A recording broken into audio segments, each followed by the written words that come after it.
Le Conseil constitutionnel n'a pas respecté cette décision. Il s'est déclaré incompétent en parlant d'un simple contentieux de la liste électorale. Le Conseil constitutionnel n'a pas respecté cette décision. Il s'est déclaré incompétent en parlant d'un simple contentieux de la liste électorale. C'est faux. C'est faux. Le Comité des droits de l'homme n'a pas été saisi pour un contentieux de la liste électorale. Il a été saisi parce que le président Laurent Gbagbo a vu ses droits violés, et ses droits sont garantis par le pacte international relatif aux droits civils et politiques. C'est pour ça qu'il a saisi. Ce n'est pas un contentieux de la liste électorale. Il ne s'agissait donc pas d'un problème technique sur une liste électorale, il s'agissait d'une obligation internationale qui engage l'État tout entier, et donc le Conseil constitutionnel également, au nom de l'article 123 de notre propre Constitution, qui reconnaît la supériorité des traités internationaux et accords internationaux sur nos lois internes. Le Conseil constitutionnel, en refusant d'exécuter cette décision du Comité des droits de l'homme, a tout simplement failli à son devoir de garantir l'état de droit. Et c'est vraiment grave, pour le coup. Nous avons également constaté une fausse interprétation des conditions d'éligibilité. Notre Constitution, la Constitution ivoirienne, en son article 55, est limpide. Ça ne souffre d'aucune ambiguïté.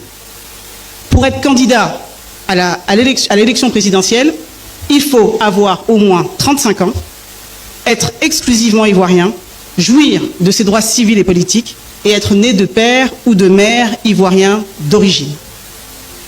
Rien d'autre. Aucune mention d'une inscription obligatoire sur une liste électorale. Pour contourner cela, le Conseil constitutionnel évoque l'article 51 de la Constitution qui permet à une loi organique de préciser les modalités de l'élection présidentielle. Mais ce que le Conseil constitutionnel oublie volontairement de dire, c'est que le code électoral n'est pas une loi organique. C'est une loi modifiée par une ordonnance rendue par le chef de l'État, président du RHDP, et qui est aujourd'hui candidat à l'élection présidentielle. Et surtout, j'insiste là-dessus, une modalité n'est pas une condition d'éligibilité. Une modalité n'est pas synonyme d'une condition. Ajouter une condition qui n'existe pas dans la Constitution, comme celle d'être inscrit sur la liste électorale, revient purement et simplement à violer la Constitution. Autre point inquiétant, le Conseil constitutionnel affirme que le président Laurent Gbagbo n'aurait pas obtenu assez de parrainage. Alors, il parle d'un seuil de 75 003 parrains requis et indique que le président n'aurait recueilli que 54 977. C'est ce que vous avez entendu. Mais regardons les textes. L'article 51 du Code électoral, puisque le Conseil constitutionnel semble plus se référer au Code électoral qu'à la Constitution. Allons-y. L'article 51 du Code électoral exige 1% de parrainage dans au moins la moitié des régions et districts de Côte d'Ivoire. La Côte d'Ivoire compte 33 régions et districts. Donc la loi impose un seuil de 17 régions et districts et pas plus. Pas plus. 17 régions et districts, pas un de plus. C'est ce que le Code électoral exige. Or, le président Laurent Gbagbo a collecté des parrainages dans 27 régions. C'est 10 régions et districts de plus que ce que la loi lui demandait. Alors d'où vient ce chiffre de 75 003 parrains que nous exige le Conseil constitutionnel, puisqu'ils disent c'est parce que nous n'avons pas atteint le chiffre de 75 003 parrains qu'ils ont invalidé la candidature du président Laurent Gbagbo. Vous savez ce qu'ils ont fait? Ils ont juste additionné 1% de l'électorat dans 27 régions, au lieu de 17. Dans 27 régions, au lieu des 17 requis exigés par la loi. En clair, le Conseil constitutionnel a appliqué une règle différente au président Laurent Gbagbo. Il lui a demandé plus que ce qui était exigé aux autres candidats. Il a créé une rupture d'égalité en lui imposant une condition plus lourde, sans aucun fondement légal. C'est une discrimination manifeste. Juste sur ce point-là, parce que, en réalité, ce qu'ils indiquent en ce qui concerne les faux numéros de pièces d'identité, les faux numéros d'électeurs, les parrainages en double, etc., etc., nous n'avons aucun élément de preuve pour le vérifier. À ce niveau, pour nous, c'est une allégation qui n'est corroborée par rien. Mais ce qui est certain, c'est qu'au moins les chiffres affirmés par le Conseil constitutionnel démontrent qu'ils ont additionné le quota de 27 régions au lieu de 17 pour prétendre qu'on n'aurait pas atteint, que le président Laurent Gbagbo n'aurait pas respecté le quota des 1%. Ça, c'est factuel. Et vous aurez d'ici demain les éléments, c'est-à-dire à savoir la liste des régions, une brochure complète, c'est-à-dire à savoir, et vous verrez clairement qu'effectivement, voilà ce qu'a fait le Conseil constitutionnel. Rupture d'égalité, il est demandé au président Laurent Gbagbo 27 régions. Nous n'avons aucun élément pour justifier des allégations du Conseil constitutionnel en ce qui concerne les fausses pièces d'identité, etc. Mais au moins, si on se limite aux 54 977 parrainages qu'il valide, vous conviendrez que même si on prend 1% de l'électorat national, nous avons dépassé le quota des 17 régions. Si on prend la moitié, on a dépassé le quota des 17 régions, puisqu'on devrait tourner aux alentours de 46 000, si je ne me trompe pas. Bon, voilà. Donc, voilà ce qui a été fait. Autre fait troublant, nous avons formulé plusieurs réclamations au Conseil constitutionnel. Parmi celles-là, il y avait la rectification du nom d'une candidate, Mme Simone Hilvé, qui continue d'être appelée épouse Gbagbo dans les documents officiels, alors que le divorce est acté et définitif. La deuxième réclamation consistait à l'inéligibilité d'Alassane Ouattara pour un 4e mandat, en violation de l'article 55 de la Constitution. Sur la première, le Conseil constitutionnel s'est déclaré incompétent. Mais sur la seconde, il a jugé notre réclamation irrecevable. Parce que notre candidat Laurent Gbagbo avait été déclaré lui-même irrecevable. Donc nous serions plus recevables à faire des réclamations. Je résume. Pour la première réclamation, il se déclare incompétent. Ça signifie qu'il ne conteste pas notre recevabilité, mais il se déclare incompétent pour se prononcer sur le nom d'une candidate. Mais sur la deuxième réclamation concernant l'inéligibilité d'Alassane Ouattara, là, il nous déclare irrecevable. C'est-à-dire qu'il ne développe même pas, il nous déclare irrecevable.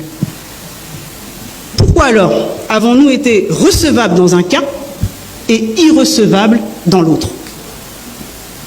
Ce deux poids deux mesures ne s'explique pas dans une même décision par rapport aux mêmes demandeurs.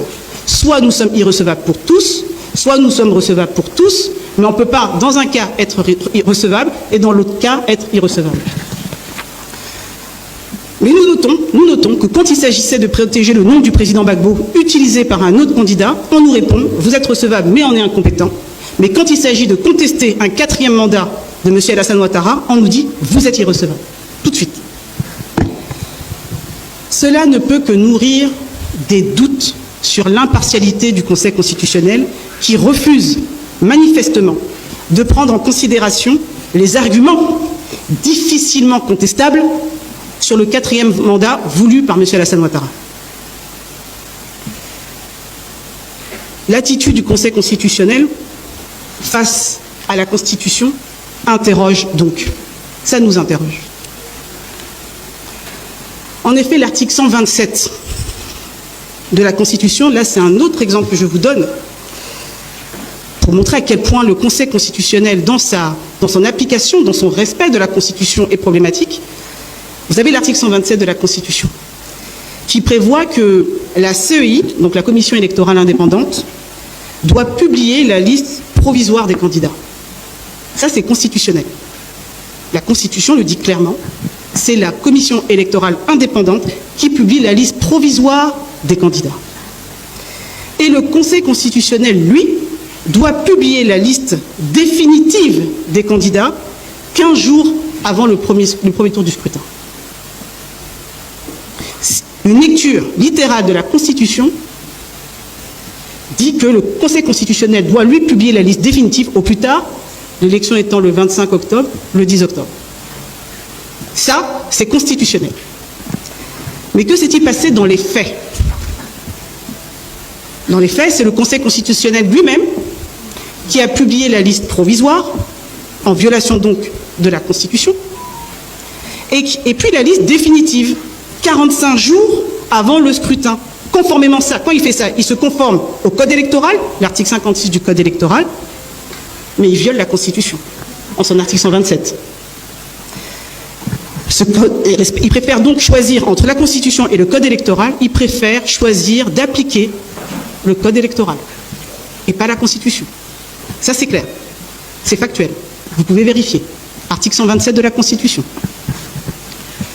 Ce code électoral, en plus, et je le rappelle et j'insiste, qui a été modifié par ordonnance du chef de l'État Alassane Ouattara, qui est aussi candidat à l'élection présidentielle et président du RHDP. En acceptant d'appliquer un texte ordinaire, finalement, modifié par le chef de l'État, président du RHDP, candidat à l'élection présidentielle, au lieu de respecter et d'appliquer la Constitution, le Conseil constitutionnel a manqué à son rôle de gardien de la loi fondamentale. En somme, nous sommes aujourd'hui à un tournant. Le président Laurent Gbagbo a déposé sa candidature. Il a respecté la Constitution. Et il a rempli toutes les conditions fixées par la Constitution. Mais sa candidature a été rejetée au mépris de la Constitution, au mépris de l'égalité, au mépris des engagements internationaux pris par la Côte d'Ivoire. Dans cette élection, et ça j'attire votre attention sur ce point, seules deux forces, seuls deux grands partis ont contesté devant le Conseil constitutionnel le 4e mandat voulu par M. Alassane Ouattara. Seuls deux grands partis l'ont fait, le PPACI et le PDCI. Et ce sont précisément leurs deux candidats qui ont été écartés. Le peuple voit, le peuple comprend, le peuple saura tirer les leçons, et l'histoire aussi. Nous regardons. Je vous remercie.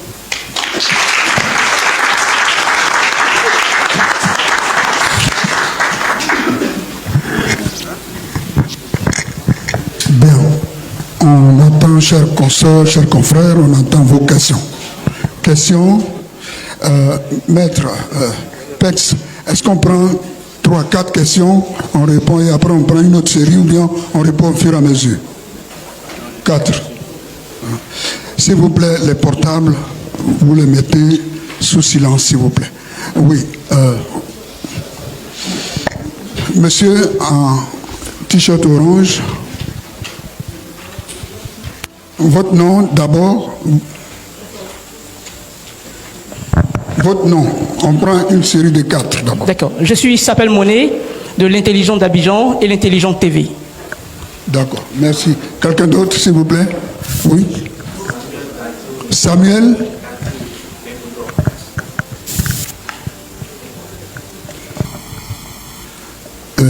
Et vous, Petit Bayard?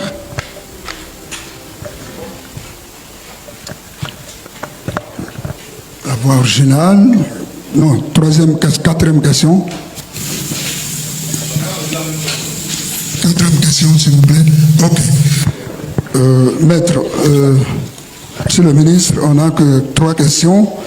Le confrère de l'intelligence d'Abidjan va poser sa question après s'être présenté. Merci beaucoup pour cet exposé. Moi, je voudrais vous emboîter effectivement le pas.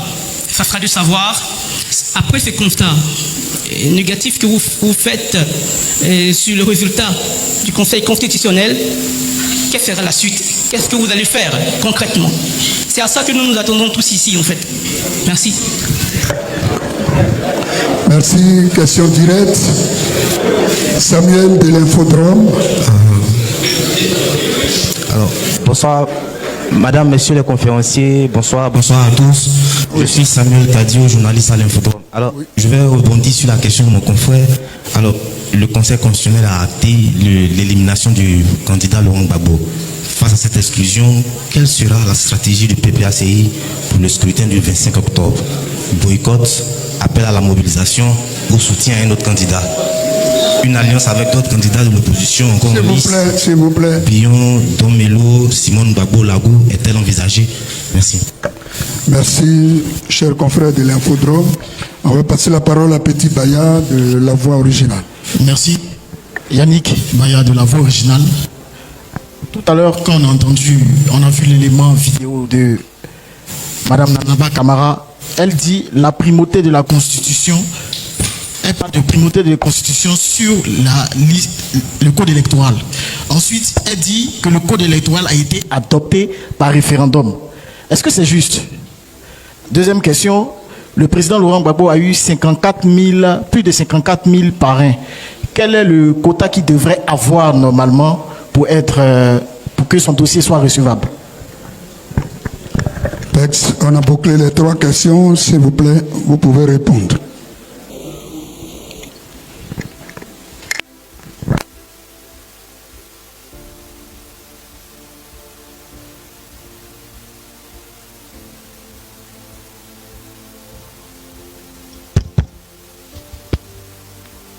L'intelligence d'Abidjan et l'Infodrome. C'est bien ça, Samuel. La question directe, réponse directe. Vous avez dit quelle est la suite. La suite est connue. La suite, c'est la lutte que nous avons commencée, qui va continuer jusqu'à ce que on rentre dans nos droits, jusqu'à ce que la Côte d'Ivoire respecte les droits de ses citoyens et que le pays soit libre, et que les Ivoiriens soient libres, et que nous obtenions un pays de paix, un pays de cohésion. Donc la lutte que nous avons commencée depuis, vous dites que Laurent Gbagbo doit être sur la liste électorale à l'époque, mais surtout il doit être candidat à l'élection présidentielle. C'est celle-là que nous allons mener. C'est celle-là que nous allons mener. Parce qu'aujourd'hui, au jour d'aujourd'hui, les organisations internationales nous emboîtent le pas. On a donné l'exemple tout à l'heure de la Commission des droits de l'homme de l'ONU. Donc on n'est plus seul. C'est cela que les gens ne veulent pas respecter. J'ai dit à quelqu'un qui m'a interrogé sur ce sujet un jour, il disait que la Côte d'Ivoire a refusé d'appliquer une première décision de ce genre, qui avait été prise par la Cour internationale, la Cour africaine des droits de l'homme. La Côte d'Ivoire a refusé d'appliquer, et la Côte d'Ivoire est sortie de la Commission des droits de l'homme et du peuple de l'Union africaine. J'attendais aujourd'hui que la Côte d'Ivoire sorte des Nations Unies. C'est ça que nous attendons. Donc la dame qui a prononcé son verdict doit appliquer, elle l'a dit avant moi, la décision de la Commission des droits de l'homme de l'ONU. Donc la bataille politique va continuer. À cela, il faut ajouter la bataille politique concernant le 4e mandat du président Ouattara. Vous savez ce qu'on a dit sur le 4e mandat? Nous sommes aujourd'hui engagés à lutter contre ce 4e mandat. Donc, chers amis, la question directe, réponse directe. Voilà ce que je peux dire. Ça rejoint la stratégie dont a parlé Infodrome. Nous avons le temps de mettre des stratégies en place, mais ce n'est pas ici qu'on va vous parler de notre stratégie. Nous sommes un parti politique qui se respecte. Donc, ce genre de dossiers, les règles au niveau du parti politique. Nous avons le temps. Nous sommes aujourd'hui 9 septembre. Les élections ont lieu le 25 octobre. Nous avons le temps de malaxer tout ça et venir vous dire un jour ce qu'on a décidé. Pour l'heure, nous sommes dans la lutte politique pour, disons, le refus du 4e mandat et pour la candidature du président Laurent Gbagbo. Je vous remercie. Merci, je vais répondre aux deux dernières questions. Alors, est-ce que la loi a été adoptée par référendum? La loi initiale, oui. Ce qu'on indiquait, c'est qu'elle a été adoptée par référendum et ensuite modifiée par un certain nombre d'ordonnances, dont la dernière est une ordonnance prise par M. Alassane Ouattara. Mais en réalité, ça change quoi? Puisque quand on lit l'article 51, et je vais vous en faire lecture, l'alinéa qu'elle a visé, il dit ceci: les conditions du recours au référendum ainsi que les modalités de l'élection du président de la République et des membres du Parlement sont déterminées par la Constitution et précisées par une loi organique. Je dis et je répète que le code électoral n'est pas une loi organique. C'est pas une loi organique. Et je dis et je répète, quand on lit la Constitution, les modalités de l'élection du président de la République, les modalités de l'élection du président de la République, ce ne sont pas les conditions de l'élection à la présidence de la République. Ce sont deux choses différentes. Donc, clairement, je veux bien qu'on vise l'article 51, mais il ne faut pas faire dire à l'article 51 ce qu'il ne dit pas. En aucun cas, l'article 51 ne permet à quiconque de rajouter des conditions à celles fixées par la Constitution. En ce qui concerne le quota qu'il devait avoir pour remplir les conditions, ce sont les conditions fixées par le code électoral, et qui sont assez claires. On demande 1% dans au moins la moitié des régions et des districts du pays. Voilà, 1% dans au moins la moitié des régions et des districts du pays. Tout à l'heure, je vous ai dit, si on essaie de schématiser, à partir du moment où on doit avoir un corps électoral national d'environ 8 400 et quelques mille électeurs, 1%, on doit tourner aux alentours de 84 000, 85 000. La moitié, on tourne aux alentours de 43 000, 45 000, allons-y, 45 000. Ça, c'est si on fait une application globale. Bon. Mais eux-mêmes, sur les 45 000, si on doit faire cette lecture-là, le président aurait obtenu, selon eux, parce que nous estimons que ce chiffre a été revu au rabais pour les besoins de la cause, mais eux-mêmes reconnaissent à minima 54 977. Bon. Mais ce qu'on dit, et ça, je vous invite vraiment vous-même à le vérifier, c'est qu'à partir du moment où elle estime que le président Laurent Gbagbo aurait dû atteindre 75 003 parrainages, elle a appliqué au président Laurent Gbagbo une condition qu'elle n'a pas appliquée aux autres mais elle a appliqué au président Laurent Gbagbo une condition non prévue par le code électoral. Ça, c'est clair. Enfin, je veux dire, 75 000, vous allez voir, on va vous communiquer la liste des 27 régions. Qu'est-ce qu'ils ont fait? Ils ont pris la liste des 27 régions où le président Laurent Gbagbo a été parrainé. Ils ont pris la liste, ils ont additionné, ils ont défalqué comme ça. Non. Ils ont défalqué de tout plus de 60 000 électeurs. Voilà, bim, on nous enlève plus de 60 000 électeurs. Plus de 60 000 parrains, excusez-moi. Et puis ils disent, bon voilà, vous avez que 54 000, or vous devez atteindre 75 000. Mais jamais, c'est pas ça. C'est pas comme ça qu'on fait. Quand on demande 1% de l'électoral local, mais dites-nous dans quelle région, dans laquelle des 27 régions, le président Laurent Gbagbo n'a pas atteint les 1%. Là, ça aurait eu du sens. Mais on ne nous dit pas dans quelle région. On nous dit qu'il aurait dû obtenir 75 000, il n'a pas obtenu 75 000, donc on invalide sa candidature. C'est anticonstitutionnel, c'est illégal, ce n'est pas normal, et c'est une rupture manifeste d'égalité des droits des candidats. Puisqu'on a appliqué au candidat Laurent Gbagbo des conditions différentes à celles des autres candidats. Ça, c'est factuel, et vous pouvez le vérifier. C'est factuel. Elle a dit de sa bouche, c'est pas moi qui le fais dire, elle a dit de sa bouche devant les télés du monde entier. 75 000, d'où elle tient ce chiffre? D'où elle tient ce chiffre? Et je vous dis, on le sait. Elle s'est limitée à additionner 1% des 27 régions. Et elle dit, voilà ce que tu aurais dû faire. Non, pourquoi? Nous avons été au-delà. La loi nous prévoyait 17. Le président a été jusqu'à 27 régions. Mais la loi, elle, ne prévoyait que 17. Pourquoi nous dire non, si tu n'atteins pas les 75 000, j'invalide ta candidature? On a essayé de l'humilier, c'est tout. Ils ont essayé d'humilier le président Laurent Gbagbo. Ça ne répondait à rien d'un point de vue légal, à rien. Et c'est une rupture manifeste d'égalité.